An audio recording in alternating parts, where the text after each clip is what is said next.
మనిషి తప్పులు చేసి వెనుక ముందు చుట్టుపక్కల చూసుకుంటాడు, కానీ ఎందుకో ఆ పైకి చూడడం మరచిపోతాడు.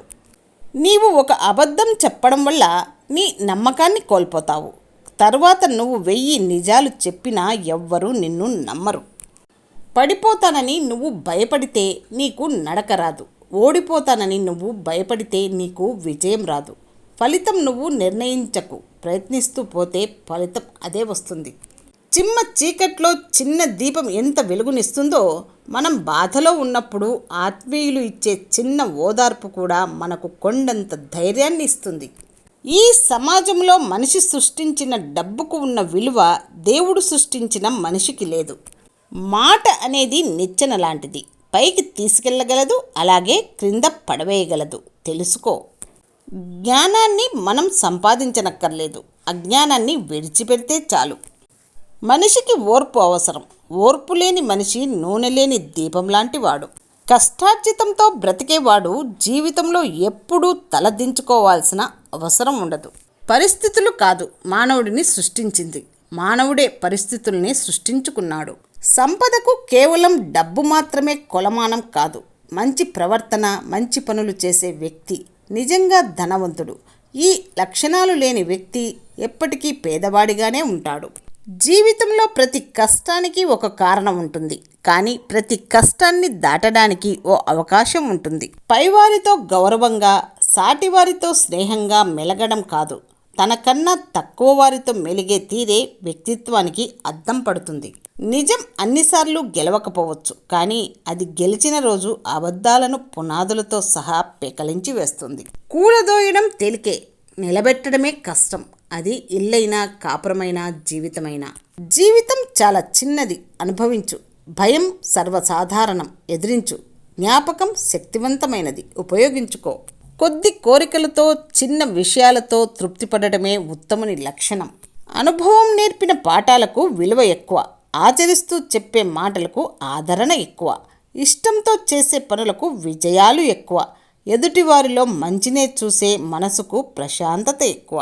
జీవితంలో గెలుస్తామా ఓడిపోతామా అనేది ముఖ్యం కాదు, ప్రయాణిస్తున్నామా లేదా అనేదే చాలా ముఖ్యం. గెలుపు కంటే పోరాటమే గొప్పది.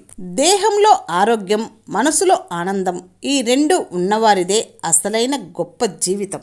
నిజాయితీగా ఉండడం కూడా ఒక యుద్ధం లాంటిదే. యుద్ధంలో ఒంటరిగా నిలవడం ఎంత కష్టమో, సమాజంలో నిజాయితీగా ఉండడం కూడా అంతకన్నా ఎక్కువ కష్టం. జీవితం వెలుగుతో ఉండాలంటే మనసులోని చీకటిని తొలగించాలి. ఏ పరిస్థితుల్లో ఉన్నా నీ కర్తవ్యం నీకు గుర్తుంటే జరగాల్సిన పనులు అవే జరుగుతాయి. విజయం సాధించడానికి వయస్సు, కులం, ప్రత్యేక విద్య లేదా అర్హతలు అవసరం లేదు. మీ ఆలోచన సరైనదిగా ఉండాలి. అన్నీ తెలిసి ఏమీ చేయనివాడు ఏమీ తెలియనివాడితో సమానం. అందుకే అవసరమైన సమయంలో మీ విద్యను ఉపయోగించుకోవడం మరచిపోకండి. మనం పూర్తిగా సంతోషంగా ఉండకపోవడానికి అవరోధం ఒక్కటే, మనకున్న దానిపై నిర్లక్ష్యం, లేని దానికై ఆరాటం. సమస్య వెంట పరిష్కారం, చీకటి వెంట వెలుగు, బాధకు తోడుగా సంతోషం ఎప్పుడూ వెంటనే ఉంటాయి. అయితే ఆత్మవిశ్వాసం కోల్పోకుండా మన ధర్మం మనం నిర్వర్తించాలి. మలుపు తిరగడానికి సరైన ప్రదేశం మలుపు చివరే, అంతే, అయిపోయింది, ఇంకేమీ కనిపించలేదు అనుకున్న చోట ఆగిపోకు. పక్కకి తిరిగి వెతుకు, మరో దారి తప్పక కనపడుతుంది. ఎదుటి వ్యక్తి గురించి తప్పుగా అనుకుంటున్నారు అంటే వారి గురించి మంచి చెప్పేవారిని కలవలేదన్నమాట. ఎందుకంటే వెలుగు చీకటిలాగా ప్రతి వ్యక్తిలోనూ మంచి చెడు రెండు ఉంటాయి. చాడీలు చెప్పేవారే చాడీలు వింటారు. ఇది ఒక మానసిక ఆహారం. ఇది లేకపోతే బ్రతకలేరు. అహంకారం ప్రతి ఒక్కరి నుండి, ఆఖరికి భగవంతుడి నుండి కూడా దూరం చేస్తుంది. కాబట్టి అహంకారాన్ని వదిలివేయండి. మూర్ఖుల పొగడ్తలు వినడం కంటే మంచివాళ్ల మందలింపు వినడం మంచిది. జీవితంలో సెటిల్ కావడం అంటే అందరికీ గొప్పగా కనిపించే స్థాయిలో ఉండటం కాదు, నీ మనసుకు తృప్తినిచ్చే పనిని చేయడం, నీ మనసును అర్థం చేసుకునే మనుషులతో కలిసి బ్రతకడం. సహనం నీకుంటే సర్వం నీదే, వినయం నీకుంటే విజయం నీదే. ఇతరులను అర్థం చేసుకున్నవాడు జ్ఞాని, తనను తాను అర్థం చేసుకున్నవాడు వివేకి. బంగారం కరిగిపోవచ్చు, డబ్బు తరిగిపోవచ్చు, పువ్వు వాడిపోవచ్చు, గుండె ఆగిపోవచ్చు, కానీ స్నేహం మాత్రం నిలిచి ఉంటుంది. మనిషికి డబ్బు ఇచ్చే ధైర్యం కంటే మనిషికి మనిషి ఇచ్చే నమ్మకం చాలా గొప్పది. నీ చుట్టూ ఉన్న బలగాన్ని నమ్మి కాదు, నిన్ను నువ్వు నమ్మి ముందడుగు వేస్తే ఏదైనా సాధించగలవు. ధన సంపాదనే ధ్యేయంగా పెట్టుకున్నవాడు ఎన్నటికీ సంతృప్తి చెందడు. గమ్యం లేకుండా ప్రయాణం చేయకండి, గమ్యం చేరాక ప్రయాణాన్ని మరచిపోకండి. సహనం ఎప్పుడూ చేదుగానే ఉంటుంది, దాని ఫలితాలెప్పుడూ తీయగానే ఉంటాయి. ఎంత సంపాదించామనేది కాదు, ఉన్నంతలో మనం ఎంత సంతోషంగా ఉన్నామన్నదే ముఖ్యం. డబ్బులు ఉన్నాయి కదా అని ప్రతి ఒక్కరిని చులకనగా చూడడం మానేయండి. ఒక్కోసారి వ్యర్థంగా పడేసిన కాగితం కూడా ఏదో ఒకరోజు గాలిపటంలా మారి పైకి ఎగురుతుంది. అప్పుడు మీరే తలెత్తి చూడాల్సి వస్తుంది. మానవుల ఆవేశాలు వేగంగా పరిగెత్తుతాయి. వీటిని అదుపులో పెట్టడానికి కొండంత సహనం కావాలి. మనసైనా మాటలైనా అర్థం కావాలంటే చెప్పేవాళ్ళ మీద నమ్మకం, అభిమానం ఉండాలి. లేకపోతే వాళ్ళు ఎంతలా చెప్పినా మనకు అర్థం కావు.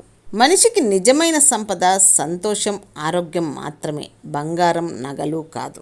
ఆశించి జీవించే వ్యక్తిలో నటన ఉంటుంది, ఆశించకుండా జీవించే వ్యక్తిలో ఆత్మీయత ఉంటుంది. డబ్బు వస్తే చేరేవాళ్ళు చాలామంది ఉంటారు, కానీ జబ్బు వస్తే నిన్ను చూసే దిక్కు ఎవరూ ఉండరు. ఖర్చు పెట్టినంత సులువుగా సంపాదించలేవు, కాబట్టి నీకోసం కొంత దాచుకోవాలి మిత్రమా. మనసులో ఏది నాటితే అదే పెరుగుతుంది. ప్రేమ, పగ, ద్వేషం ఏదైనా కానీ దేన్ని పెంచుకోవాలన్న నిర్ణయం మాత్రం మనదే.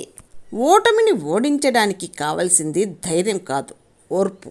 నీ ఆలోచన విధానం, నీ మాట, నీ క్రియలు ఈ మూడు సమానంగా ఉంటేనే నీకు ఆనందం ఉంటుంది. పక్కవాడికి 100 సార్లు సహాయం చేసినా వాడికి అస్సలు గుర్తుండవు, కానీ ఒక్కసారి కుదరదు అని చెప్పు, ఆ మాటను వాడు చచ్చిన మరవడు. లోకం తీరే అంత మిత్రమా. జీవితంలో నటిస్తున్నామా, నటిస్తూ జీవిస్తున్నామా? ఏది ఏమైనా జీవించాలంటే కొంత నటించాలి. కొన్నిసార్లు మన కోసం, ఇంకొన్నిసార్లు సంఘం కోసం.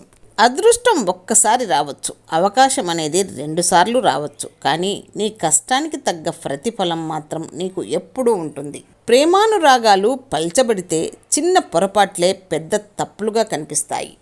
ఇప్పుడు ఎంత గొప్పవాడైనా ఒకప్పుడు అనుభవం లేనివాడే. అందుకే మొదటి మెట్టు ఎక్కడానికి ఎన్నడూ భయపడకు. మనకు నచ్చినా నచ్చకపోయినా మనం బ్రతికి ఉన్నంతకాలం బాధ మన జీవితంలో ఒక భాగం. మనకు ఎవరూ సహాయం చెయ్యరు, మనం కింద పడినా ఎవరూ లేపరు. నువ్వు ఒకవేళ కింద పడితే నీకు నువ్వే లేవాలి, నిలబడాలి, గెలవాలి. అబద్ధం చెప్పడానికి తెలివి ఉండాలి, నిజం చెప్పడానికి ధైర్యం ఉండాలి. అది అబద్ధమైన నిజమైన ఇతరుల మనసు నొచ్చుకోకుండా చెప్పడానికి గొప్ప సంస్కారం ఉండాలి. ఓడలు మేడలవ్వచ్చు, మేడలు ఓడలు అవ్వచ్చు. స్థానం ఏదైనా, స్థాయి ఏదైనా ఆనందాన్ని నిర్మించుకునే మనసు ఉండాలి.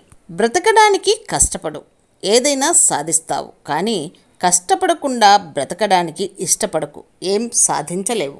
ధైర్యం ఒక్కటుంటే పాతాళంలో పడ్డా పైకి లేస్తాం. ఆ ధైర్యం ఆవహిస్తే చిన్న గుంతలో పడ్డా చస్తాం. మనకు ఆదాయం ఉన్నప్పుడే సమాజం మనకు స్వాగతం పలుకుతుంది. తెలుసుకో, ప్రపంచంలో జ్ఞానంతో సమానమైనది వేరొకటి లేదు. సంతోషంగా ఉండటానికి ధనంతో సంబంధం లేదు, తృప్తిపడే మనసుంటే చాలు. సంపాదించే తెలివి ఉన్నవాడు పోగొట్టుకున్న దాని గురించి ఆలోచించడు. గెలిచే దమ్మున్నోడు ఓటమి గురించి బాధపడడు. బలమైన బలహీనమైన అంతా నువ్వు ఆలోచించే విధానంలో ఉంది. ఉన్నంతలో బ్రతికేవాడు ఎప్పుడూ ఉన్నతంగానే బ్రతుకుతాడు. గొప్పలకు పోయేవాడు పక్కదారులు పట్టిపోతాడు. పొరపాటున కూడా మన భావాలను, ఆలోచనలను ఇతరులతో పంచుకోవద్దు. ఎందుకంటే ఎవరు ఎలా ఉంటారో ఎవరికీ తెలియదు. అలా చేయడం చాలా ప్రమాదం. అందరిలో చెడును వెతకడం బుద్ధిహీనుల లక్షణం, అందరిలో మంచిని చూడడం బుద్ధిమంతుల లక్షణం. అవసరాలు తీరిపోయాక అవసరమా వీళ్ళతో అనుకునే రోజులు వచ్చేశాయి. కానీ నువ్వు మాత్రం అలా ఉండకు, నీలానే ఉండు. ఏం చేయాలి అని ఎవరిని అడగకు, ఇలా ఉండు అని ఎవరు చెప్పినా వినకు. నీకు నచ్చిన పని నువ్వు చేసుకుపో, కానీ మంచిని ఎప్పుడూ వదలకు. చెడు చెంతకు ఎన్నటికీ చేరకు. నటించడం రాకపోతే సమాజంలో నీవు ద్రోహిగా నిలబడక తప్పదు. ఎందుకంటే సమాజమే ఒక నాటకరంగం కదా. ప్రతి బంధం కాలం గడిచే కొద్దీ తీపిగా కానీ చేదుగా కానీ మారుతుంటాయి. మార్పుకు కారణం మనం ప్రతిరోజు ఆ బంధానికి ఏం కలుపుతున్నాం అన్నదే. ప్రయత్నించేందుకు ఎప్పుడూ విఫలం కావద్దు, ఎందుకంటే అది మిమ్మల్ని విజయానికి సిద్ధం చేస్తుంది. గెలుపునకు ఎప్పుడూ ముగింపు ఉండదు. నిత్యం మన కోసం కొత్త ప్రారంభం ఎదురుచూస్తూనే ఉంటుంది. ఏ విషయంలోనైనా విమర్శించడానికి నెమ్మదిగా వెళ్ళాలి, అభినందించడానికి వేగంగా వెళ్ళాలి. ఎప్పుడూ ఎవరో ఒకరిపై ఆధారపడకండి. మీకంటూ ఒక అర్హత ఉండాలి, ఒక గుర్తింపు ఉండాలి. చెడ్డవాళ్ళు మీ మంచి పనులు కూడా వ్యతిరేకిస్తూ ఉంటారు. అలాగే మంచివాళ్ళు మీ చెడు గురించి తెలిసి కూడా మిమ్మల్ని ప్రేమిస్తుంటారు. తన కోసం పాటుపడడం సంతృప్తిని ఇస్తుంది, కానీ ఇతరుల కోసం పాటుపడటం ఉత్తేజం కలిగిస్తుంది. తోటమాలి రోజు నీరు పోసినా కాలం వచ్చినప్పుడే ఆ చెట్టు ఫలాలను ఇస్తుంది. రోజుకో మంచి పని చేస్తూ ఉండండి. సమయం వచ్చినప్పుడు మంచి ఫలితం కనిపిస్తుంది. ప్రయత్నం ఎప్పుడూ ఓడిపోతామన్న భయంతో కాదు, ఎప్పటికైనా గెలుస్తామనే నమ్మకంతో ప్రారంభించాలి. కొంతకాలం బిజీగా ఉండి చూడండి, అప్పుడు మీకు అర్థమవుతుంది చాలా సమస్యలు ఖాళీగా ఉండడం వల్లనే వస్తాయని. విజయం సాధించే ముందు ఏ శబ్దము చేయకు. నీ విజయమే ఈ ప్రపంచానికి పెద్ద శబ్దమై వినపడుతుంది. ఓటమి లేని వారికి అనుభవం రాదు, అనుభవం లేని వారికి జ్ఞానం రాదు.